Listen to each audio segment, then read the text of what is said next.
Bom dia, meus amados irmãos, a graça e a paz do Senhor Jesus, louvado seja sempre o nome do Senhor. A obra da redenção é uma obra grandiosa, porque diz respeito à restauração de todas as coisas. Pense no universo inteiro, tudo que Deus criou, o pecado trouxe perturbação, o pecado desordenou as coisas, e a salvação é a restauração. Deus restaurar tudo, salvar, portanto, aquilo que está perdido. Não é só o homem, ainda que ele seja o centro de toda essa restauração. E o Senhor Jesus veio, mostrou para a sua geração que a obra que ele estava realizando era uma grande obra e que essa restauração começa no coração. Nós estamos em Mateus capítulo 5. Vamos agora para os versículos 27 a 32, que diz assim: Ouvistes que foi dito, não adulterarás. Eu, porém, vos digo, qualquer que olhar para uma mulher com intenção impura no coração, já adulterou com ela. Se o teu olho direito te faz tropeçar, arranca-o e lança-o de ti, pois te convém que se perca um dos teus membros e não seja todo o teu corpo lançado no inferno. E se a tua mão direita te faz tropeçar, corta e lança de ti, pois te convém que se perca um dos teus membros e não vá todo o teu corpo para o inferno. Também foi dito, aquele que repudiar sua mulher, dê-lhe carta de divórcio. Eu, porém, vos digo, qualquer que repudiar sua mulher, exceto em caso de relações sexuais ilícitas, a expõe a tornar-se adúltera, e aquele que casar com a repudiada comete adultério. Observe, então, que o Senhor Jesus, mais uma vez, como foi no bloco anterior dos versículos 21 a 26, está trazendo a aplicação profunda, correta da lei do Senhor. Ele não está corrigindo a lei, ele está mostrando a amplitude dela, a profundidade dela. E dessa vez, ele vai tratar da questão da pureza. E para isso, ele vai mostrar que o pecado também relacionado à impureza sexual começa no coração. O mandamento é não adulterarás. E a questão mais literal diz respeito a um ato. Todavia, ele mostra que antes do ato, o coração é quem é contaminado, ele que precisa desejar. E ele diz, ali já começa. Por quê? Porque Deus vê o coração. Ou seja, o coração que Deus está limpando é Ele. Portanto, Jesus nos conduz a um reino em que a purificação do coração é uma manifestação da restauração de todas as coisas. É preciso começar aqui. Ou seja, tudo começa diante do Senhor, aos olhos de Deus, não aos olhos dos homens. Normalmente consideramos pecado, tratamos os pecados aos olhos dos homens. Jesus está mostrando que não é bem assim, que o pecado ele é algo cometido aos olhos de Deus. Começa, portanto, no coração. E isso faz nos lembrar um texto de Filipenses, capítulo 4, quando o apóstolo Paulo vai nos falar sobre a pureza do coração, a pureza do pensar. E no versículo 8 ele diz assim: Finalmente, irmãos, tudo que é verdadeiro, tudo que é respeitável, tudo que é justo, tudo que é puro, tudo que é amável, tudo que é de boa fama, se alguma virtude há e se algum louvor existe, seja isso o que ocupe o vosso pensamento. Então, observe que quando Jesus mostra a amplitude do mandamento, ele está nos conduzindo àquilo que Paulo lá na frente nos fala. Ou seja, o mandamento do Senhor, desde o princípio, ele tem um papel santificador, purificador, mostrar ao homem o caminho santo, o caminho puro.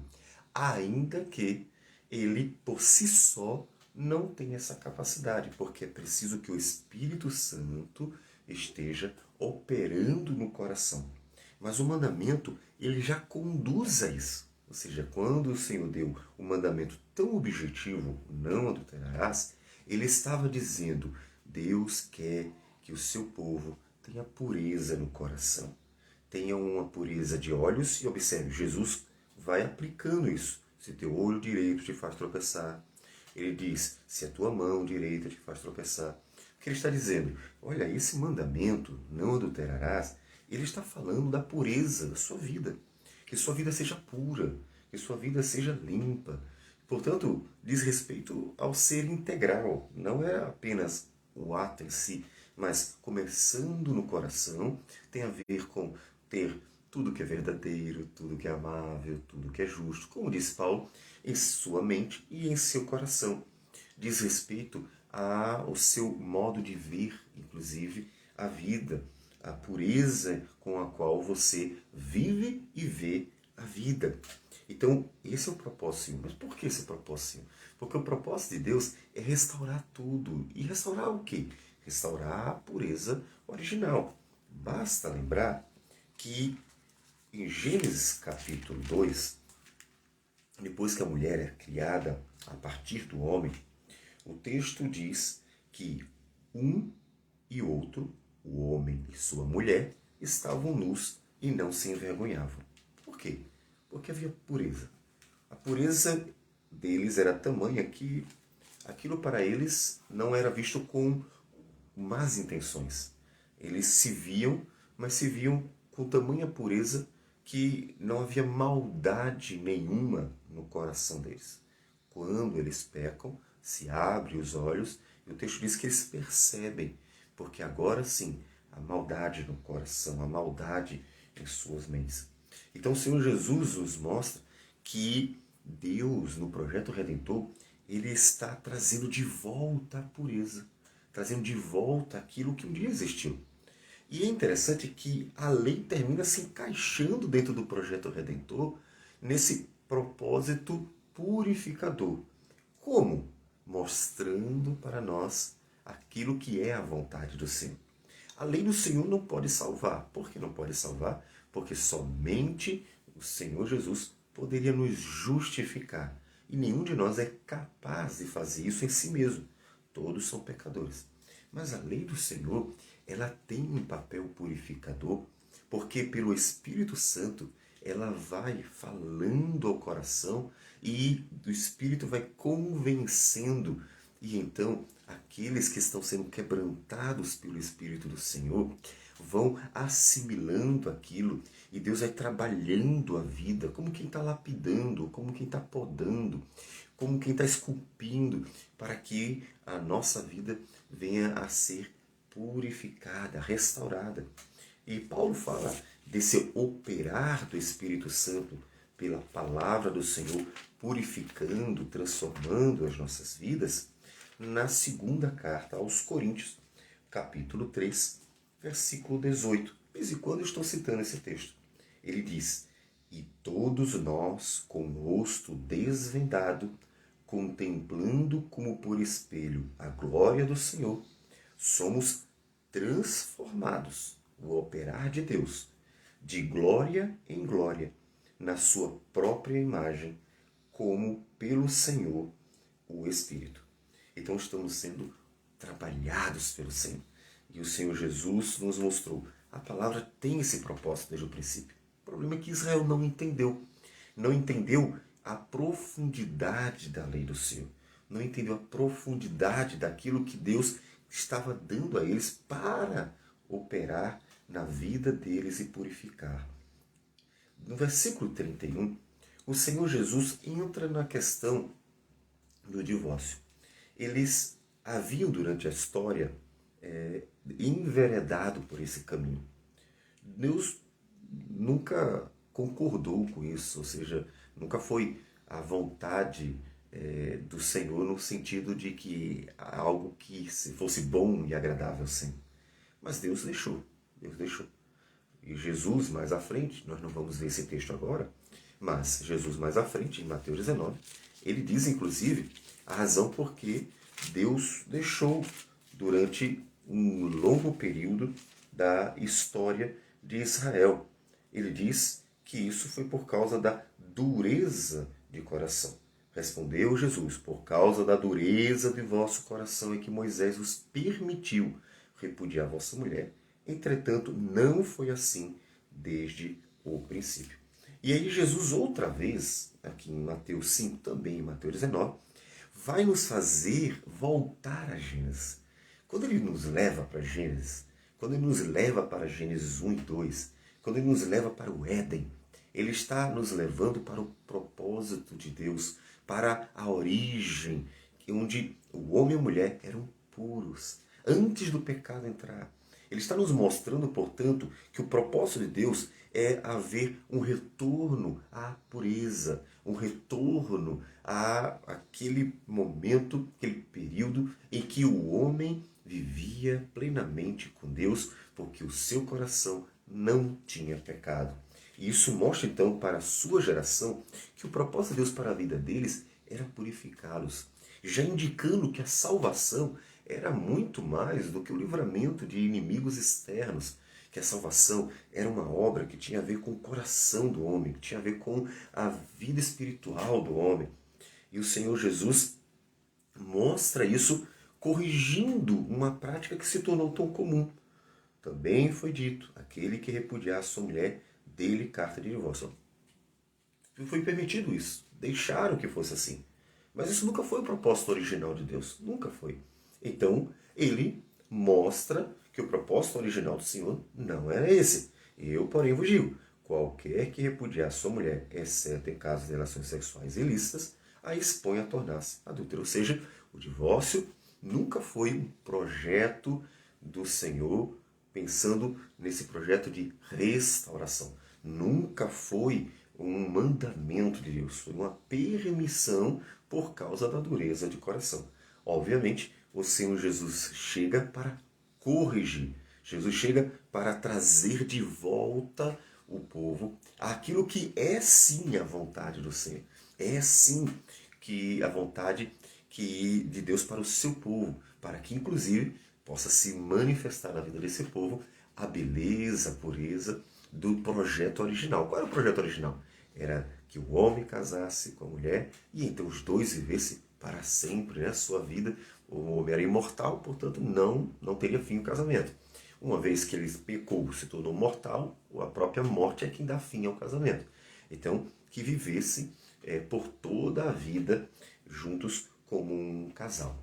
Nesse casamento haveria a própria pureza, porque a vida deles dois, a relação deles dois, seria uma relação pura. Então, um propósito de Deus para a sua criação e o que Ele está fazendo em nossas vidas é a pureza, a purificação. Pense nisso. O que é que Deus está fazendo com a criação? Está restaurando. O que é que Deus está fazendo com a criação? Está limpando. O que é que Deus está fazendo com a criação? Está purificando. Então, Ele está purificando para que ela seja limpa, para que a criação expresse a beleza do próprio Deus, a pureza do próprio Deus. Então, o que Ele vai fazer nas nossas vidas? Ele vai operar nelas para que isso aconteça. E então, você deve estar atento para que, inclusive, coopere. Ainda que a obra da salvação seja uma obra divina, você, atento ao que Deus tem como propósito e o que Ele está fazendo por meio de Cristo, primeiro, que é o ponto de partida, e por meio do operar do Espírito e da Palavra, naqueles que já foram alcançados em Cristo, justificados em Cristo, você estando atento a isso, você então desejará isso, terá prazer nisso, se alegrará nisso e buscará essas coisas. Você buscará este operar do Senhor ou buscar aquilo que diz respeito a, como nós vimos em Filipenses. Repetindo, Filipenses capítulo 4, versículo 8. O apóstolo Paulo diz que a gente deve buscar aquilo que diz respeito à pureza que o Senhor mesmo quer para nós. Finalmente, irmãos, tudo o que é verdadeiro, tudo que é respeitável, tudo que é justo, tudo que é puro, tudo que é amável, tudo que é de boa fama, se alguma virtude há, se algum louvor existe, seja isso que ocupe o vosso pensamento. Isso, de forma prática, vai fazer com que aqueles que foram alcançados, sabendo que esse é o propósito de Deus para a vida deles, limpar, purificar, e então fazê-los ter esta mente que um dia Adão e Eva tiveram, aquela mente pura, então vão cultivando aquilo que é bom. Como é que você coopera? Você coopera cultivando aquilo que é bom. Cultivando filmes que sejam bons, cultivando literaturas que sejam boas. Ou seja, quando eu digo bom, não é tecnicamente bom, mas é bom porque é algo puro, porque é algo limpo. Porque aquilo que você colocar na sua mente, aquilo que você estiver alimentando, é aquilo que vai terminar marcando a sua mente. A influência. As pessoas costumam, no final de cada ano, colocar aquilo que influenciou durante o ano a vida delas. E isso mostra que aquilo que a gente vai assimilando tem uma influência sobre nós. Então, já que temos consciência disso, que aquilo que venha a influenciar a sua mente seja sempre uma literatura boa, uma mídia boa e assim relações boas, fraternas, as amizades boas. Afinal das contas, o diálogo, a troca de ideias deve também nos conduzir para algo que seja bom. Então, em sua jornada cristã, cultive aquilo que é bom, cultive aquilo que vai contribuir para esse operar de Deus em sua vida, purificando. Porque quando Jesus vier, ele vai tirar todo o pecado, vai tirar tudo. E nós vamos viver eternamente puros. Então, onde é que a gente começa isso? Começa aqui. Começamos nessa jornada de santificação, sabendo que não é em vão, como diz Paulo em 1 Coríntios capítulo 15. Não é vão o nosso trabalho. Nada que estamos fazendo aqui em prol de nosso crescimento espiritual, edificação da igreja, nada disso é em vão. Por quê? Porque Jesus voltará e trará a consumação dessa obra. Ele virá e então ele vai concluir a obra. E, portanto, o nosso trabalho não é em vão. Um dia o resultado final será visto plenamente, porque o Senhor Jesus tirará de nós todo o pecado e então viveremos para sempre a beleza da pureza do próprio Deus. Vamos orar ao Senhor. Senhor Deus amado, bendito seja o teu nome. Te louvamos, te glorificamos por tudo. Te agradecemos por tudo. Como é bom, Senhor. Como é bom podermos viver em Ti e ver o trabalhar do Senhor em nossas vidas. Como é bom que o Senhor, o Deus, nos deu uma nova jornada, na qual nós somos transformados de glória em glória à imagem de Teu Filho. Como é bom, Senhor Deus, ter uma esperança de uma vida pura e plena na eternidade, de forma que isso nos motiva a persistir no presente. Que o Senhor continue abençoando o Teu povo, fortalecendo o Teu povo, para que persevere no propósito de Te glorificar o dia a dia. Em nome de Jesus, que nós assim oramos. Amém, Senhor. Deus abençoe a todos e tenham um bom dia.